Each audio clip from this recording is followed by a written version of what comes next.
وزیر اعلیٰ پنجاب کا نوآبائی واقعات میں مفرور شرپسندوں کی جلد گرفتاری کا حکم۔ وزیر اعلیٰ پنجاب محسن نقوی کی زیر صدارت نوآبائی واقعات کے حوالے سے خصوصی اجلاس منعقد ہوا، جس میں نوآبائی کے واقعات میں ملوث شرپسندوں کے خلاف قانونی کارروائیوں کا جائزہ لیا گیا۔ اجلاس میں شرپسندوں کے خلاف پراسیکیوشن کے عمل میں پیش رفت کا بھی جائزہ لیا گیا۔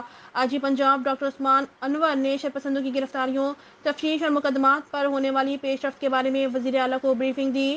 بریفنگ کے دوران اجلاس میں بتایا گیا کہ 9 مئی کے واقعات میں ملوث مزید 1163 شرپسندوں کا ڈیٹا بیس مل گیا ہے۔ سائنٹیفک انداز سے شرپسندوں کی شناخت کا عمل شروع کر دیا گیا ہے۔ اجلاس میں فیصلہ کیا گیا کہ شرپسندوں کے خلاف پراسیکیوشن کو مزید مؤثر انداز میں آگے بڑھایا جائے گا۔ وزیر اعلیٰ محسن نقوی نے پولیس اور بہترین کوارڈینیشن کے ساتھ پیروی کی ہدایت کی۔ نگران وزیر اعلیٰ پنجاب محسن نقوی کا کہنا تھا، تمام طوری وسائل بروئے کار لا کر مفرور شرپسندوں کو قانون کے کٹہرے میں لایا جائے، آخری شرپسند کی گرفتاری تک ان کا تعاقب جاری رکھا جائے۔ نگران وزیر اعلیٰ پنجاب محسن نقوی نے مزید کہا کہ کسی گنہگار کو چھوڑنا نہیں اور بے گناہ کو پکڑنا نہیں۔